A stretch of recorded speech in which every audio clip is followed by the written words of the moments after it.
So recently, Rockstar announced that Grand Theft Auto Online will become Grand Theft Auto Online Enhanced and expanded for the next generation consoles.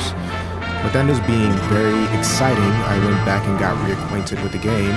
But while playing, I noticed there's a lot of things that they do need to expand and enhance to remain that giant of a pillar of gaming that they currently are. So that brought the question, what are the must-have enhancements and expanders that they need? So this will be tier 1 of 3 tiers. So the tier 1 is going to be something that's not as ambitious. Tier 2 will be a little bit more ambitious, and tier 3 will be very ambitious. So that brings us to the first step, more open world engagement. Los Santos is a huge map, very beautiful, very captivating, but just because of those things doesn't really make it an engaging map or an engaging world. To put in context, Ghost Recon Wildlands is a bigger map, but utilizes that space a little bit more efficiently by placing you, the character, between accessory crates, weapon crates, clothing crates, opposition, bases that you have to capture, and things like that. There's a lot of things that you can do, but nothing that really interacts with the player or is very engaging. With Grand Theft Auto, you have a couple of free roam items that you could get into, but nothing really too crazy. Most of it needs to be manually triggered, which just seems very dated, and it's not very fun. No one really wants to travel just to start a mission and get into a loading screen.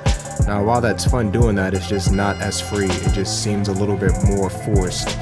It's not seamless. Grand Theft Auto should work more on seamlessness because that's what they were trying to capture originally.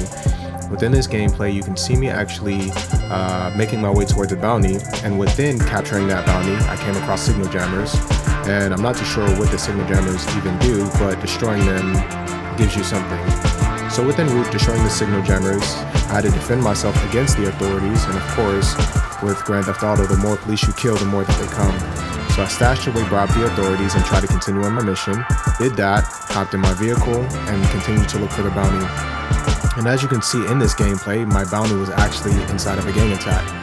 So to actually get that bounty, I had to not necessarily complete the gang attack, but at least go through it. So started it off, killed the enemies, continued to progress through, but I also had to subdue the bounty and make them surrender. So all while defending myself, doing the gang attack, focus on not dying, and getting that bounty, it was very engaging and very immersive. So much so that I got killed by old boy in Last Stand. But after coming to, I was able to get the bounty to actually surrender, but I still had to survive the gang attack and actually finish the gang attack before I could get her out of there. This is the engaging seamlessness that they really need to continue to shine. Everything was free roam, nothing was triggered. I didn't have to do anything outside of opening the cell phone to receive the actual bounty information. And within that, while dying, the bounty does escape because once you die, the target gets away. So keeping that environment very engaging is what really makes the difference. Filling up that dead blank space. And filling up that dead blank space brings me to my next point, which is online wildlife presence. So Grand Theft Auto, during their update from PlayStation 3 to PlayStation 4 or Xbox 360 to Xbox One, focused a lot on enhancing the animal AI presence and the fur textures, which is a great thing, but those assets are limited to single player only, which is a great waste. Los Santos is huge with a lot of blank space, especially online. There's no wildlife, and despite using all those assets, more so for story mode, which we're not really going to play, they should implement that animal presence online. Regardless if it's cougars attacking you, hunting for deer,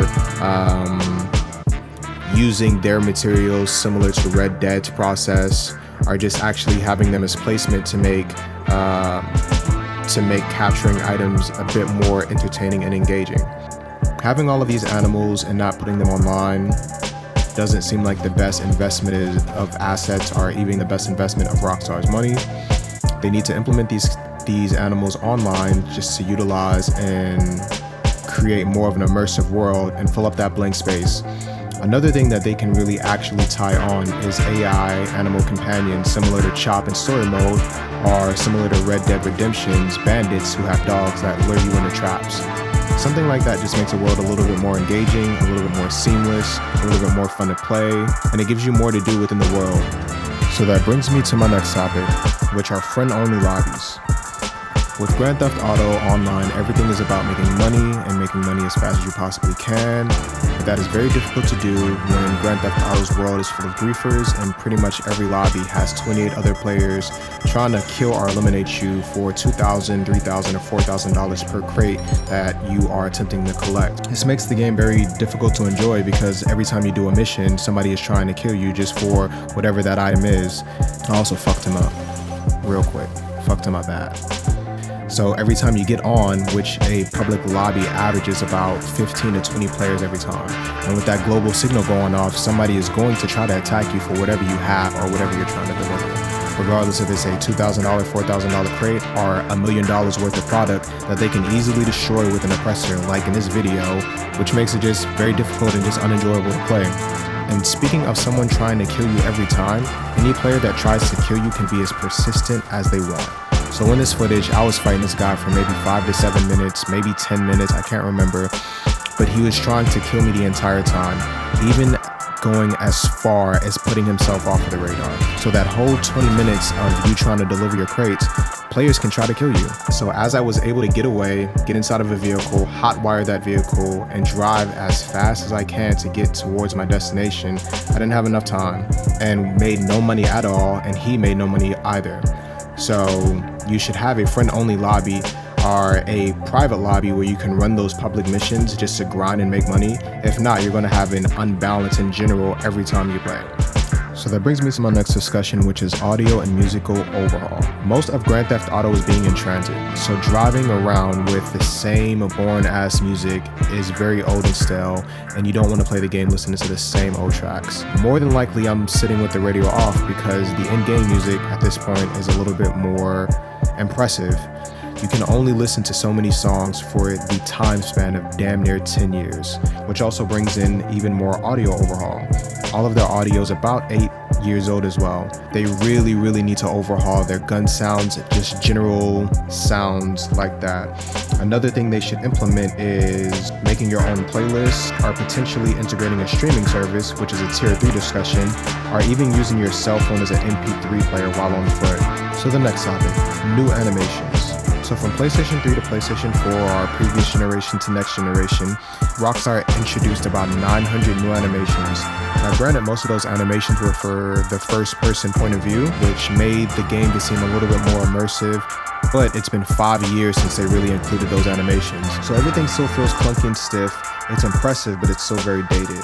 The new animation really needs to smoothen the motions and create the seamless transitions between those motions. It really needs to expand the experience and add that immersiveness to Grand Theft Auto, which is technically an open world game. The gem of their original update was the first person edition.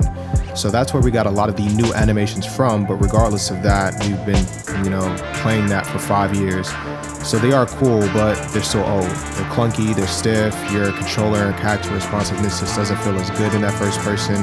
But if you implement new animations like gun sway or better cover or better melee, things feel a little bit better.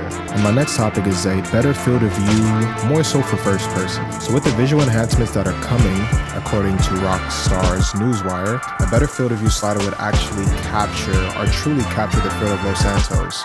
And it also creates a better sense of faster movement, and a better field of view would actually give you better use of aim and potential controller and character responsiveness, which actually ties into my next topic, which is controller and character responsiveness. So right now playing Grand Theft Auto, moving your character feels disgustingly stiff. And another thing, with the character responsiveness, Grand Theft Auto does try to stay close to reality's physics, but there's no reason I should fall between cracks. That just doesn't really seem true to reality. It is a cool touch, but they can do a lot better as far as your character's responsiveness. As I said earlier, with the animations, there's no gun sway. Your sprinting and general movement feels very clunky. There are delays in the character interaction. And this actual footage, while I'm placing these posters to spread popularity for my club, my character does 3 or 2 spins just to place down a poster. Playing in Grand Theft Auto Online, a second can make a difference. So while doing that, turning around to put on a poster just seems very clunky and disgusting. And also, compared to Grand Theft Auto's current build, aiming just does not work as good as other games, because your controller just does not respond as fast as you need it to do, regardless if you have on full auto aim assist, no auto aim assist, your controller just does not move fast enough. So if you think there's anything else that I should add in this video, feel free to leave it in the comments. If you did like this video, feel free to like and subscribe, and I'll see you in the next video. Preach.